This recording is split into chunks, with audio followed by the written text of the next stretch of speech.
परम करुणा बरुणालय श्री यशोमंत अन्नपूर्णा नंदन श्री हरिचाँद गोलोक बिहारी पतित उद्धारण पतित तारण परम दयाल दाता शिरोमणि दयाल मुक्ति बारिधि श्री गुरुचाँदेर महा अनुकंपाय श्री श्री शांति हरिर अहैतुकी करुणाय आज এই उड़ीसा प्रदेशे मालकानगिरी जिला मध्य मोटू अंचलेर समीपे एमभि 128 नम्बर ग्रामे मायेर पूजा उपलक्षे এই 3 दिवसीय श्री श्री हरि लीलामृतेर लीलामृत लीलायोग अमृत कथायोग्य सुधायोग्य भक्तियज्ञेर एक विराट आयोजन।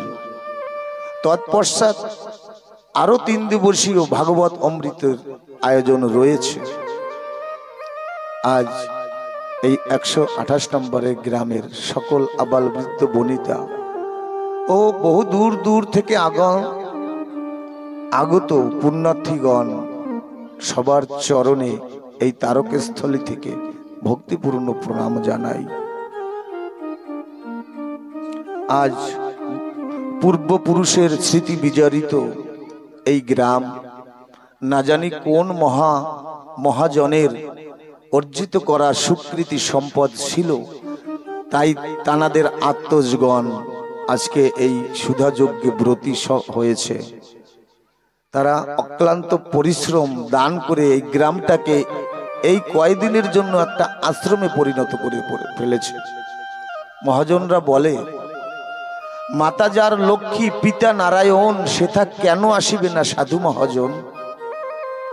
ताई सकल मायेरा लक्ष्मी स्वरूपिणी सकल बाबारा नारायण स्वरूपा ताई तानादेर असीम करुणा कृपार बले भक्तिर बले प्रेमेर बले सकल साधुगुरु वैष्णव एसेছে आज এই मायेर श्री मंदिर आंगने बा गृह प्रांगणे। आमार तारक चाँदेर करुणाय आज आमरा लीलामृत हरिचाँद ठाकुर के चिनेछि बा जेनेछि। प्रणमी तुम्हाय हे रसराज प्रेमिक रत्नाकर विश्ववासी के दिले उपहार तुलना नाई जार सृष्टि मथिया श्रेष्ठ सम्पद आनिले चयन करी हरिचाँद रूपे चिनिए दिले पतितेर कांडारी। आमार तारक चाँद के प्रणाम जानाई सभक्ति प्रणाम तार तुलो चरणे। आज कोनो एक महाकवि लिखेছিলেন कोथाय स्वर्ग कोथाय नरक के बोले ता बहुदूर मानुषेर माझे स्वर्ग नरक मानुषेते सुरासुर। स्वर्गे स्वर्ग आलादा कोनो जायगा नेই ताई यदि हतो ताहले मृत्युर पर जेते हतो ना सेखाने। स्वर्ग यदि प्रकृत कोनो जायगा हतो ताहले जीवंत अवस्थाय जीवद्दशाय काले सेखाने मानुष जेते पारतो। ताहले এই স্বর্গটা হলো কল্পনা অলিক। গত দিনে আমি বলেছি তারককর্তার দুটো কথা আছে দর্শন যা এই নয়ন থেকে দেখব যা দেখি নাই দুই নয়নে বিশ্বাস করি না গুরুর বচনে। आगे आमी देखबो आमार अधिकार आछे। गत दिने आलोचना होयेछे कलिजुग श्रेष्ठ केन बोलेछे वैष्णव महोदयगण। कारण 3टा जुग अपेक्षा এই कलिजुगे अनेक स्वाधीनता बेशी। अनेक स्वाधीनता बेशी यदि ना हतो आजके सकले आमरा एकत्रित हये बसते पारताम ना। ताई स्वर्गजुग अपेक्षा कलिजुग श्रेष्ठ। सेई कवि एके फजलुल करीम उनार नाम उनी लिखेছেন स्वर्ग आलादा कोथाओ जायगा नय आलादा कोनो जायगा नय। कखन स्वर्ग नरके परिणत हय और कखनो नरक स्वर्गे परिणत हय। रिपुर तारणे जखनी मोदेर विवेक पाय गो लय। এই দেহের মধ্যে কয়টা বস্তু আছে। একদিন অশ্বিনীকর্তা গুরুচাঁদ ঠাকুরকে ঘুরে ঘুরে প্রণাম করছে আর গুরুচাঁদ বলছে বাবা অশ্বিনী আচ্ছা বলো তো তোর দেহে যে কয়টা বন্ধু আছে 6টা রিপু আছে তারা যদি তোর বিপক্ষে হয় তাহলে তোর কেমন অবস্থা মনে হয়। অশ্বিনীকর্তা বলে বাবা একটু দাঁড়াও আমি তোমাকে প্রদক্ষিণ করে তোমাকে একটা প্রণাম করি তারপরে এর উত্তরটা আমি দেব তোমার কৃপায়। গুরুচাঁদ অশ্বিনী কর্তা বিনা বাজিয়ে মনে মনে হরি নাম করছে। গুরুচাঁদকে প্রদক্ষিণ করে বলছে, বাবা তুমি যে বলেছো আমার মধ্যে যে 6খানা বন্ধু আছে তা যদি আমার বিপক্ষে হয় তাহলে আমার কি পরিণতি হবে, তাই তো শুনতে চেয়েছো? বলে হ্যাঁ। তখন অশ্বিনী গোসাই সেখানে একতারা বাজিয়ে গান ধরেছে, কে বলে রে রিপু 6 জন, এরা গুরু সেবার মূল মহাজন, কামকে লাগাও গুরু সেবায়। এই বলে গুরুচাঁদ ঠাকুরের চরণ জড়িয়ে ধরেছে। গুরুচাঁদ ঠাকুর আশীর্বাদ করেছে, তোর শিরে আমার বাবার কৃপা বর্ষিত হয়েছে। তাহলে রিপুর তারণে যখনই মোদের বিবেক পায় গো লয়, আত্মগ্লানির নরক অনলে তখনই পুরিতে হয়, বাইরে কোথাও নয় এই স্বর্গ নরক। বড় বড় দার্শনিকরা বড় বড় গ্রন্থ আমাদের ভুল পথে প্রচারিত করছে। এখনো জাগো হে জীব জাগো। গতদিনে বলেছিলাম না, রবি ঠাকুর বলছে আমার মাথা নত করে দাও। কাজী নজরুল ইসলাম বলছে হে বীর উন্নত করো শির। সে মাথা নতর দিন, সে পরিবেশটা আলাদা। অহংকারের মাথা নত করার পরিবেশ আলাদা। আমি প্রকৃত মাতৃসেবক, আমি সমাজ কল্যাণকারী, আমি দেশের জন্য সুমঙ্গলকারী, আমার মাথা উঁচু থাকবে, আমি সব সময় ভালো কর্মে রত থাকি। তাই বিদ্রোহী কবি বললেন সেই কথাটা। তাহলে আত্মগ্লানির নরক অনলে তখনই পুরিতে হয়। প্রীতি ও প্রেমের পুণ্য বাঁধনে যবে মিলি পরস্পরে, স্বর্গ আসিয়া দাঁড়ায় তখন আমাদেরই কুরু ঘরে। এই প্রীতি ও প্রেমের বন্ধনে যখন আমরা ভুলে যাই যে আমি কৃষ্ণ ভক্ত, আমি হরি ভক্ত, আমি একজন আদিবাসী ভাই, আমি মুসলমান, আমি খ্রিস্টান, এই প্রেম প্রীতির ডোরে বাধা যখন আমরা পড়ি পরস্পরে, তখন আমরা ওই ধর্মটা ভুলে যাই। মূলত ধর্ম তো ওইটা নয়, ধর্মটা হলো মানব ধর্ম। আগে আমি মানব কিনা মানুষ কিনা। মানব লিখতে 3টে অক্ষরের দরকার হয়, শব্দের দরকার হয়, মা ন ব। মানে ঠাকুর এই সৃষ্টির যে বিধান আমি মানব, মানব, তাই মানব। আমরা সহজে বলি মানব, কিন্তু মানবের শব্দের আবিধানিক অর্থ হলো এই সৃষ্টির যা বিধান, সৃষ্টির যা রহস্য আমি মানব। তাহলে এই মানব ধর্মটা যদি আমি আগে মানি, তারপরে আমি কৃষ্ণ ভক্ত, তারপরে আমি হরি ভক্ত, তারপরে আমি একজন পিএইচডি হোল্ডার, তারপরে আমি একজন ডিপ্লোমা ইঞ্জিনিয়ার, তারপরে আমি একজন উকিল। তাহলে মনুষ্যত্ব আগে আমি। আমার ঠাকুর বললেন ব্যতীতের ঘরে, ব্যতীতের ঘরে যদি আসে কোনো জন, সেই তো বুঝিবে ব্যথা ব্যথিত কেমন, সে ছাড়া কেহ বুঝবে না। আমরা যুগ যুগ ধরে আমরা এখনো কেন কোনো বাড়িতে খেতে বসলে, এখন আনন্দবাজারে খেতে বসলে এটো কেন উঠাই? ওটা তো আমাদের কর্ম না, যারা সেবায়েত আনন্দবাজারে থাকে ওনরা করবে, আমরা কেন করব? আমাদের ডিএনএতে ওইটা রয়েছে। আমরা এক যুগে আমরা শোষিত ছিলাম, নিষ্পেষিত, নির্যাতিত ছিলাম। তাদের ঘরে যদি আমরা সারাদিন কর্ম করার পরে ওই বারান্দাতে আমাদের খেতে দিত, আর খাওয়ার দেওয়ার আগে, পরিবেশন করার আগে অঙ্গীকারবদ্ধ হতে হতো যে খাবার পরে তোর এটোটা তুই নিজে উঠিয়ে নিয়ে যাবি। সেই অভ্যাসটা আমাদের রয়ে গেছে এখনো, কিন্তু আমাদের ব্যথা কেউ বোঝেনি এই জগতে। যুগ যুগ ধরে আমরা কেঁদেছি, ঠাকুর একই ঈশ্বরের সৃষ্টি আমরা, তবে আমরা কেন অবহেলিত, কেন পদদলিত? কত মায়ের বুকের মধ্যে ব্যথা জমা হয়ে আছে, আর একজন মা তাকে ব্যথা দিচ্ছে। এখানে বসে সমালোচনা রূপী কোনো কথা বলার জায়গা নটায়, এই জায়গাটা হলো মিলন করানোর জায়গা। কষ্ট লাগে বলতে, এক মা আর এক মাকে কি কখনো ব্যথা দিতে পারে? তবুও দিচ্ছে, কারণ আমরা অজ্ঞানতার গভীর তলে এখনো ঘুমিয়ে আছি। প্রকৃত সত্যটাকে আমাকে জানতে পারতেছি না, তার কারণ কিছু পথ প্রদর্শককারীরা আমাদের পরিচালনা করছে, আমাদের সেই অভ্যাসটা মুছতে পারছি না। একটা দৃষ্টান্ত এসছে, দৃষ্টান্ত যদি টানা হয় তাহলে একটা সিদ্ধান্তে পৌঁছানো যায়। রাজস্থানে একজন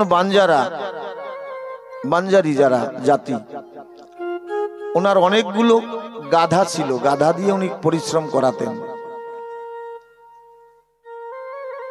সন্ধ্যা লগনে গাধা সব চড়া করে এসেছে,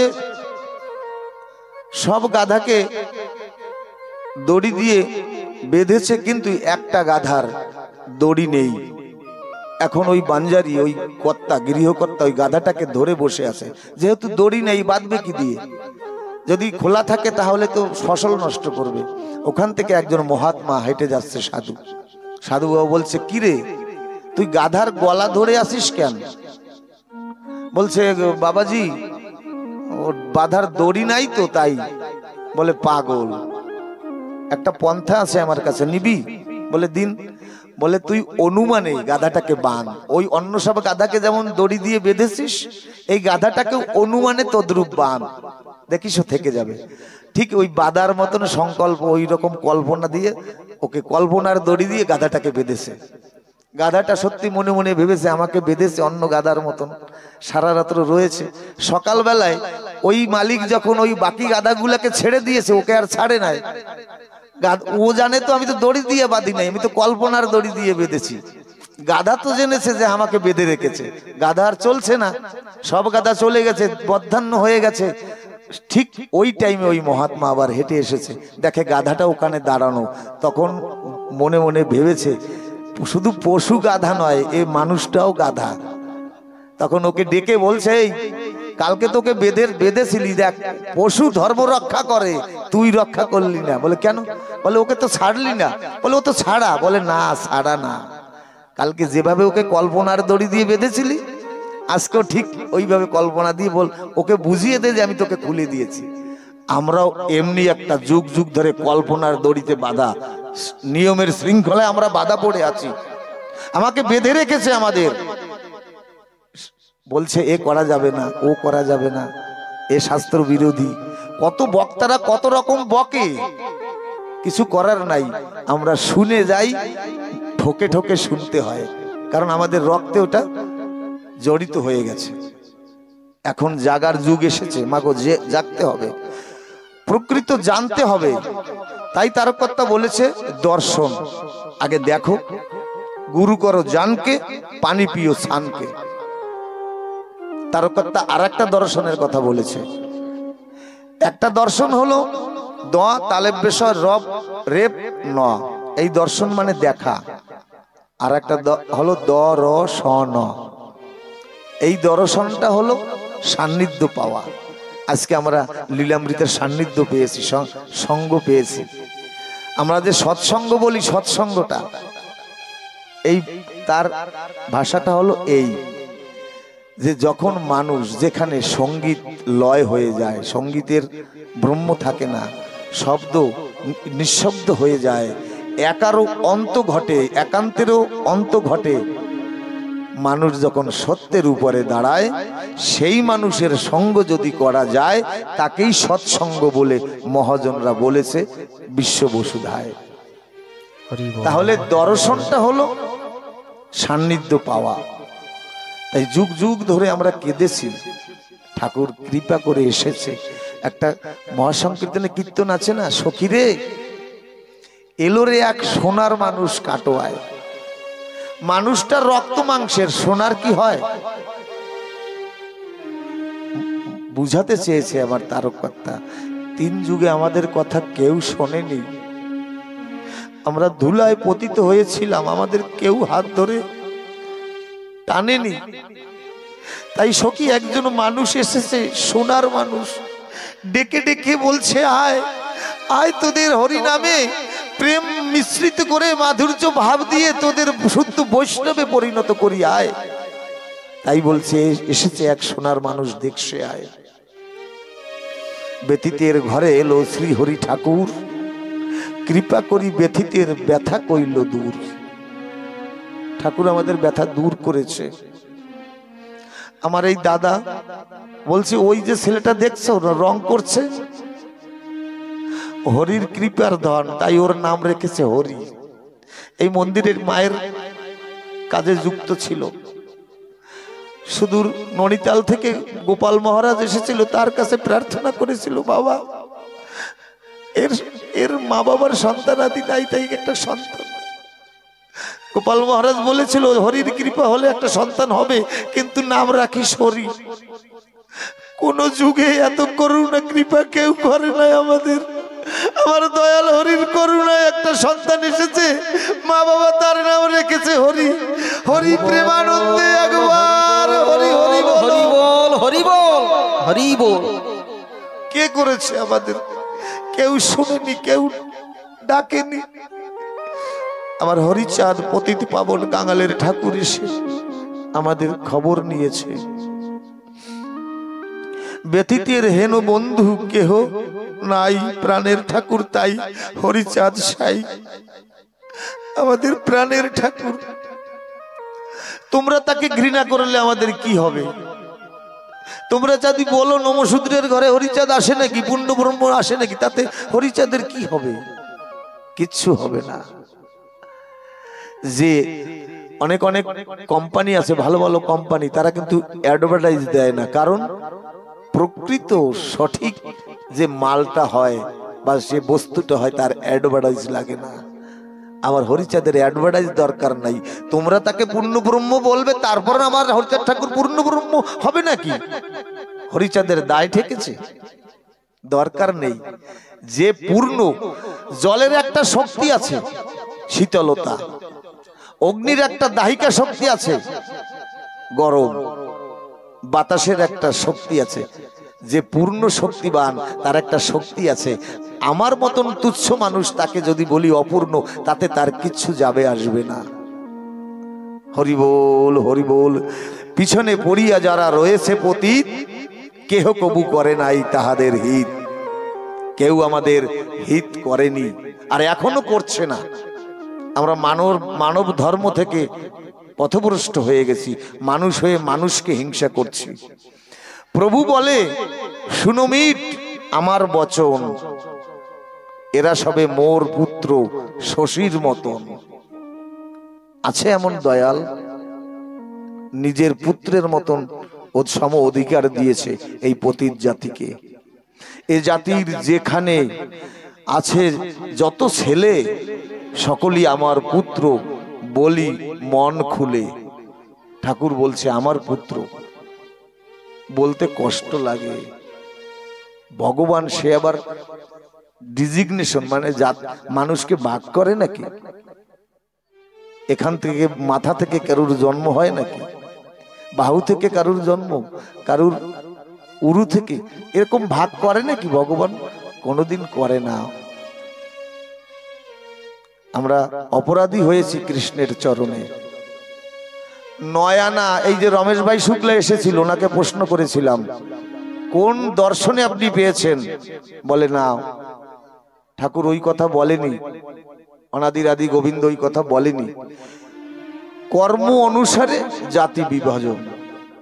একজন ব্রাহ্মণ যদি সমাজের শিক্ষার অধিকার না নেয়, তাহলে সে শূদ্রের ন্যায়। একজন বৈশ্য যদি সংসার রক্ষা, সমাজ রক্ষা, দেশ রক্ষার জন্য উপার্জন না করে, তাহলে সে শূদ্রে। তাহলে ঠাকুর ওই কথা বলেনি। কিছু মানুষ, কুচক্রী মানুষ আমাদের ঘুরিয়ে ফিরিয়ে আমাদের ব্যবহার করছে। এক পরিবারে সবে হরিচাঁদ এলো, তারে ভুলে গেলে কিন্তু সকলই বিফল। সকল এক করতে এসেছে, তথা যায় 36 জাতে প্রসাদ খাচ্ছে এক পাথে। সিদাম ওড়া কান্দিতে 36টা জাতি সেখানে যেত। কার ইঙ্গিতে? দয়াল হরিচাঁদ গুরুচাঁদের সংবিধানে। শ্রদ্ধেয় পারিবাবু এসেছিলেন মালকানগিরিতে, একজন উড়িয়া ব্রাহ্মণ। সবাইকে তিনি ভালোবাসতেন। উনি থাকাকালীন একটা কেমন যেন প্রেমের জোয়ার তরঙ্গায়িত হতো। উনি যখন লীলা সাঙ্গ করেছে আস্তে আস্তে আবার সংগঠনটা ভেঙে গিয়েছে। কারোর সাথে কারোর আমার মিল তাল নাই। তদ্রূপ 36টা জাতি এক করেছিল আমার হরিচাঁদ গুরুচাঁদ। তাই বলি ভাই ভাই হও একত্তর, এক গান গারে তোরা এক দল কর। হিংসা হিংসি দেশাদেশি ভুলে যাও ভাই, একতা বিহনে দেখো উদ্ধার তো নাই। আজকে গতদিন বলেছি ধর্মটা যার যার, অনুষ্ঠানটা সবার। এখানে সকল ভক্তের আসার অধিকার আছে। এখানে এলে লীলামৃত সুধাযজ্ঞে এলে হরি বলা হতে হবে না, মতুয়া হতে হবে না, হরিও বলতে হবে না, বাধা নাই। তার কষ্টা লিখেছেন না, যে যাহারে ভজনা করে সে তাহার ঈশ্বর, কোনো বাধা নাই। কিন্তু ধর্মটা যার যার, অনুষ্ঠানটা সবার। তাই এমন হতচ্ছাড়া জাতি কারা, একমাত্র নমশূদ্র জাতি ছাড়া আমার মতো গুরুচাঁদকে চিনল না তারা। আমরা কিন্তু গুরুচাঁদকে চিনতে পারিনি।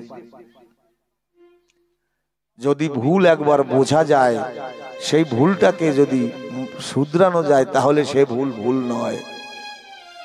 আগে যতটা জীবনের দিন আছে আমাদের, চেষ্টা করব সকলে আমরা এক হয়ে চলার। কারণ একতায় একটা শক্তি, একটা তৃপ্তি, একটা শান্তি আলাদা।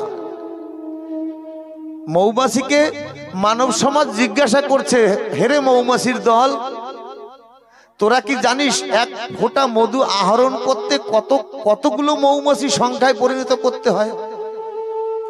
মধু আরোহণকারী মৌমাছির দল বলছে, না আমরা তা তো জানি না, আমরা শুধু মধু আহরণ করে এক জায়গায় জমা করি। মানব তো অতি বুদ্ধিমত্তা। মানব বলল, আমরা একটা এভারেজ হিসাব করেছি, 350 মৌমাছি বিন্দু বিন্দু করে ঠোঁটে করে এক জায়গায় যদি করা হয়, তাহলে এক ফোঁটা মধু আরোহণ করা হয়। 350 মধু পোকায় মধু এনে এক জায়গায় করলে একটা ফোঁটা মধু জমা হয়। মৌমাছি বলে, ভালো তো, আমরা তো কীট পতঙ্গগুলো জন্মগ্রহণ করেছি, তা এই মেধা বা এই শক্তি আমাদের ঠাকুর দেয়নি, ধন্য তোমরা। তবে কি জিজ্ঞাসা করছে আমাদের কাছে? মানব সমাজ বলছে, এত কষ্ট করে মধু আহরণ করে জমা করো, জমা যখন হয়ে যায় তখন এই মানব সমাজের মানব তোমাদের তাড়িয়ে দিয়ে ওই মধুটা ভেঙে নিজেরা গ্রহণ করে, আত্মসাৎ করে। তোমাদের কষ্ট লাগে না? মৌমাছি বলছে, না, কেন কষ্ট লাগবে? বলে, কি কারণে কষ্ট লাগে না? বলে, এই কারণে কষ্ট লাগে না, মানব সমাজ আমাদের জমা করা মধু ভেঙে নিয়ে যেতে পারে, কিন্তু মধু আরোহণ করা, মধু সঞ্চয় করা যে কৌশলটা, তা কিন্তু মানব সমাজ যদি শ্রেষ্ঠ জীব হয় তবুও তারা এই কৌশলটা পাবে না। এই কৌশলটা শুধু আমরাই জানি। তাই একত্রিত হওয়ার পরে বাঁচার বাড়ার যে একটা কৌশল জন্মায়, এই কৌশলটাই মানুষের জীবন শৈলীকে পরিবর্তন করে দেয়। হরি বল, হরি বল, হরি বল।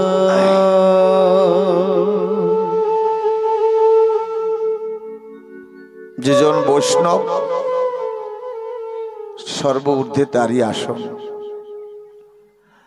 12,000 মুনি ঋষি খেয়ে যান, ঘন্টা বাজে নাই। রোহিদাস মুছে যখন প্রসাদ খেলো, স্বর্গ থেকে পুষ্প বর্ষণ হলো, ঘন্টা পড়লো। তাই শুদ্ধ চরিত্র পবিত্র ব্যক্তির প্রতি জাতি ভেদ করিও না, আমার ঠাকুর বলছেন। একদিন হরিচাঁদ ঠাকুর ছোট্টবেলায়, 13-14 বছর বয়স,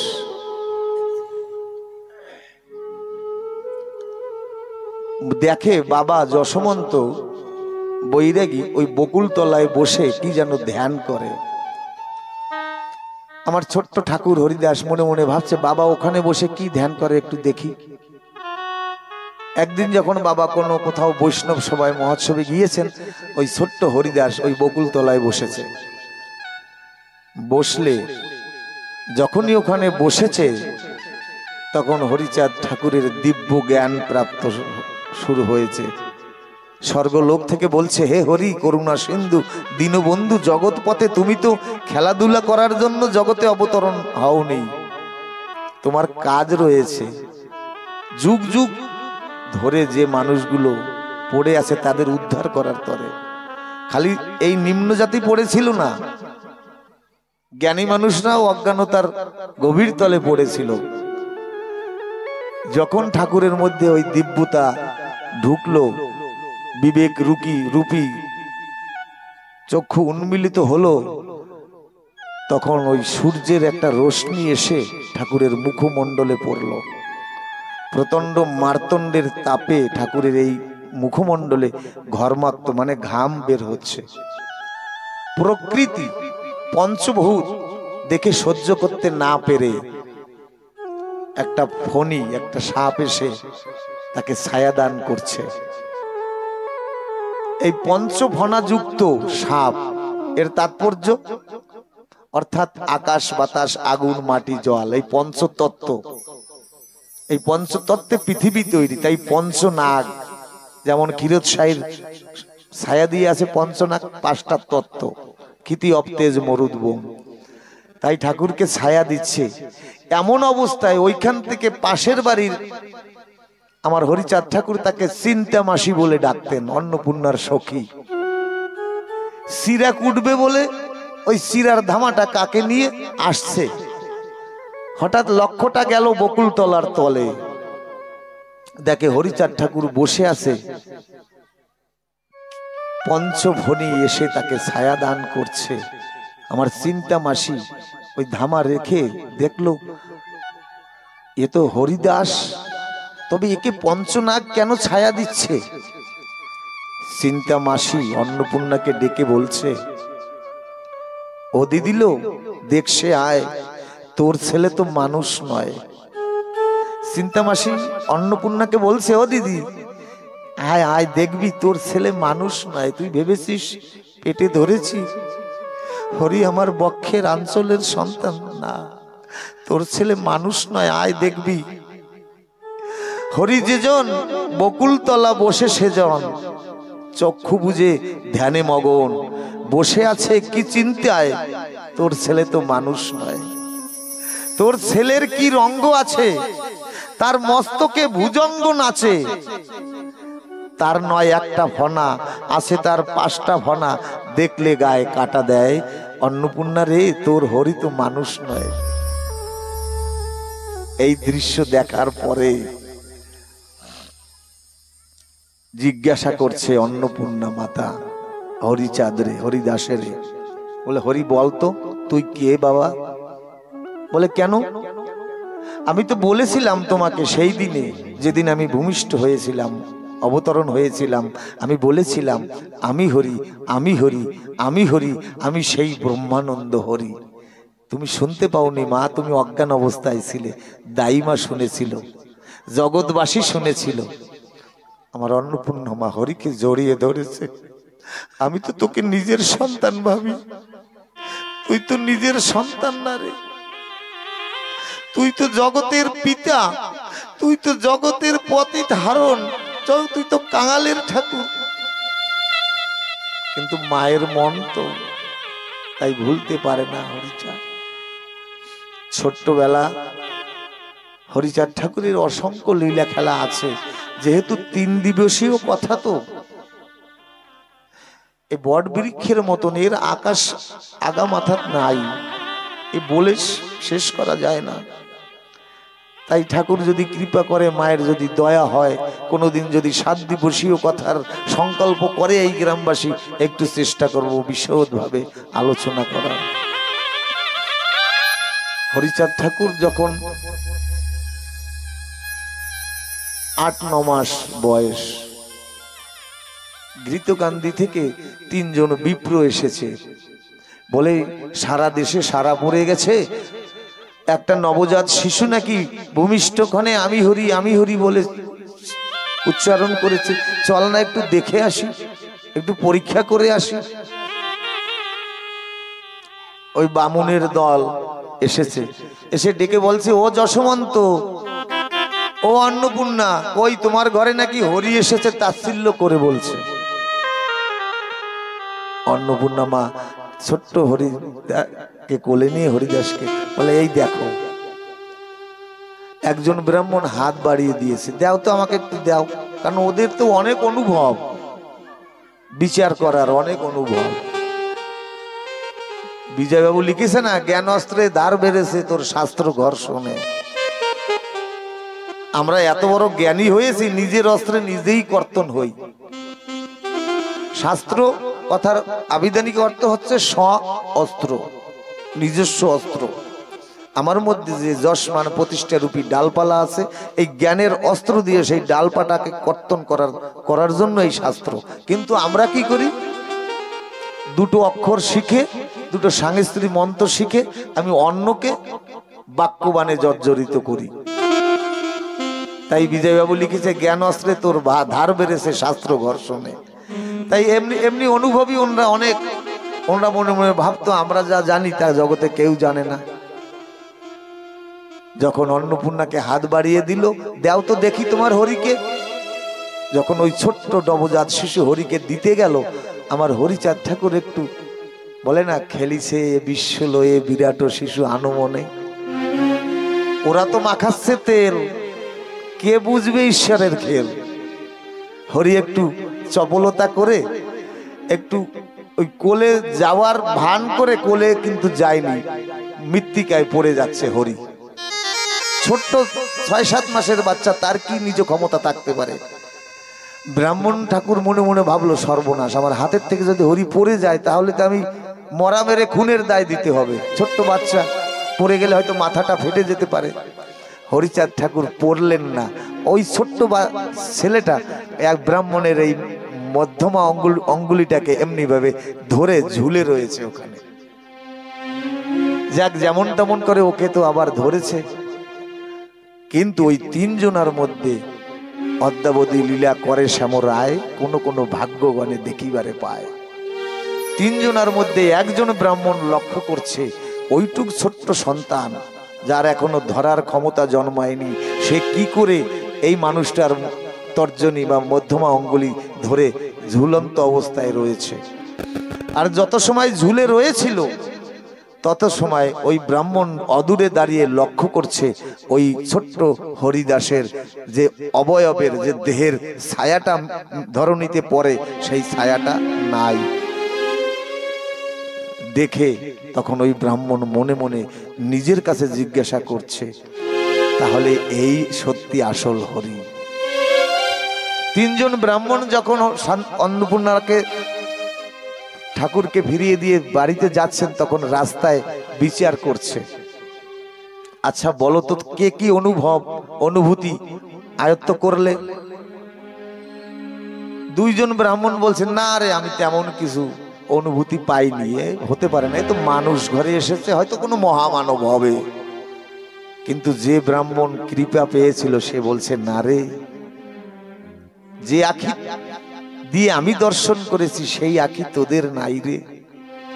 এসেছে মানুষ, কিন্তু আমরা দেখিতে পাই না ভাই রে।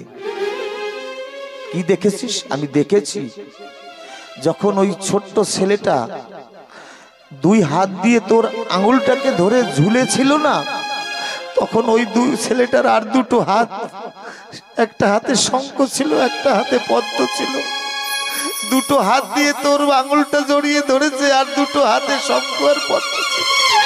আমি দেখেছি শ্যামবরণ, ওই ছেলেটার দেহের ছায়াটা মৃত্তিকায় পড়ছিল না। ঠাকুর এসেছে রে, তোরা মানিস না মানিস, তবে আমার কথা নেই, আমি হয়তো জগতে থাকবো না, আসা যাওয়ার সংসার, এমন একদিন আসবে জগতে সকল ধর্ম এসে এই হরি নামে প্রবেশ করবে, সকল মানুষ এসে এই হরি নামেই তরাবে, এমন দিন জগতে আসবে একদিন। আজকে সারা বিশ্ব জুড়ে হরি নামের সারা পড়েছে। আমার গুরুচাঁদ ঠাকুর বিচরণকে ডাক দিয়ে বলছে, ও বিচরণ, শুধু এই ঠাকুর বাড়ি ঘুরিস আর খাওয়া দাওয়া করিস, একটু কর্ম করতে হয় না? বলছে, বাবা, আরোগ্য কর্তা, জয় পরাজয় কর্তা, সকল কর্তার কর্তা হলো কর্মকর্তা। এই কর্মই কিন্তু ধর্মকে টেনে আনে।